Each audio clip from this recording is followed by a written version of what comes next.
Let's consider the reaction, let's say the decomposition of ammonia. So we have ammonia gas decomposing to form nitrogen gas and hydrogen gas, right? And if we balance this, we have 2 ammonias, 3 hydrogens, and 1 nitrogen. Okay, so in a problem like this, when we only have one reactant, our only reactant is ammonia here, then no matter what, no matter how we approach this problem, we only have one amount of a reactant to worry about. So in this case, let's say we had 14 moles of ammonia, and we wanted to figure out how many moles of nitrogen gas we're going to produce. Well, we can use our coefficients from our balanced reaction to do this, because we know that for every 2 moles of ammonia, we're going to produce 1 mole of nitrogen gas. So moles of ammonia cancel, and we're left with 7 moles of nitrogen. Okay, so this is a problem that we've seen before, this type of approach where we have this central conversion from moles of a reactant to moles of products. Okay, well, let's rearrange this reaction or flip it and talk about the synthesis of ammonia. So this time we're starting with nitrogen gas and we're reacting it with hydrogen gas and we're producing ammonia gas. Okay, and let's imagine a situation where we have 2 moles of nitrogen and we have 5 moles of hydrogen, and we want to know how much ammonia will be produced. Okay, so in this situation where we are told the starting amounts of 2 different reactants, so we have 2 moles of nitrogen and 5 moles of hydrogen. In this situation, we have to take an extra mathematical step because the reality is that one of these reactants are going to run out first. As we are reacting nitrogen and hydrogen, it's very, very unlikely that we have exactly the right amount of each reactant to make ammonia. Okay, so one of these reactants limits the amount of product we can make.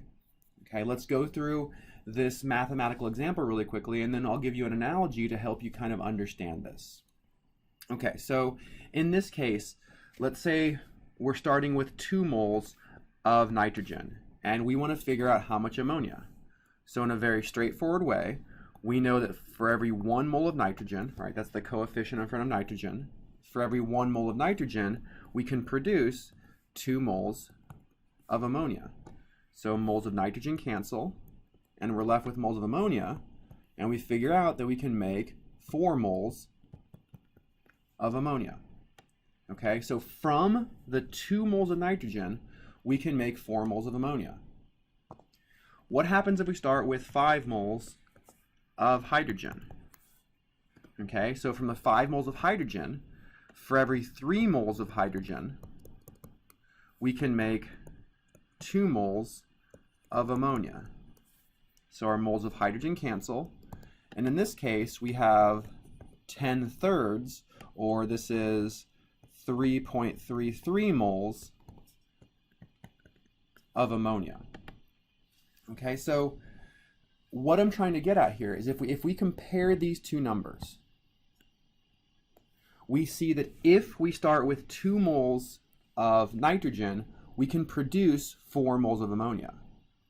But if we start with 5 moles of hydrogen, we can only produce 3.33 moles of ammonia. So if we mix together 2 moles of nitrogen and 5 moles of hydrogen, we produce 3.33 moles of ammonia. We cannot produce 4 moles of ammonia because once we produce 3.33 moles, 100% of our hydrogen has been consumed, right? Using up these 5 moles of hydrogen produce 3.33 moles of ammonia. And once that's happened, we have run out of hydrogen. The hydrogen has been used up, and we have some nitrogen left over. Okay? This is an idea called a limiting reactant.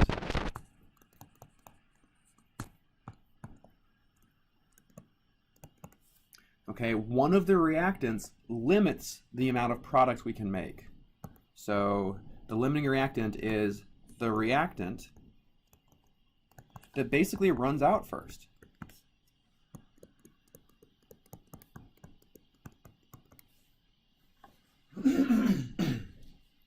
Okay, and a simple analogy to help kind of understand this is, imagine let's make a sandwich, right? So to make our sandwich, we need to have 2 pieces of bread, so 2 bread.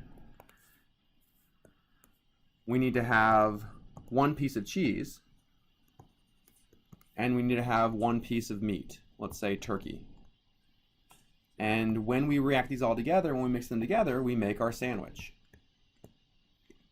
So this is lunch. Okay, so let's say that we have a loaf of bread, which is 10 pieces of bread. So we have 10 breads. We have a pack of cheese, which is 10 pieces of cheese. And we have a pack of turkey, which is 10 turkeys. All right, so this is what you start with. As we're making sandwiches, right? So as we're making these sandwiches, we're going to take 2 pieces of bread, we're going to take 1 piece of cheese and 1 piece of turkey to make 1 sandwich. All right, this gives us 8 pieces of bread, 9 pieces of cheese, and 9 pieces of turkey. We make a second sandwich. We have 6 pieces of bread left over. To do that, we've taken 1 piece of cheese and 1 piece of turkey, so we have 8 of each of these left over. Right, so if we kind of continue this progression, after we make another 3 sandwiches, we're going to lose all 6 pieces of our bread, leaving us with no bread left over. But to do this, we've only used 3 pieces of our cheese, giving us 5 pieces of cheese left over. We've used 3 more pieces of turkey, giving us 5 pieces of turkey, and we've made a total of 5 sandwiches. So we run out of bread after we've made 5 sandwiches. We still have cheese and turkey left over, but we cannot make any more sandwiches because we don't have any more bread. This is the idea of limiting reactants.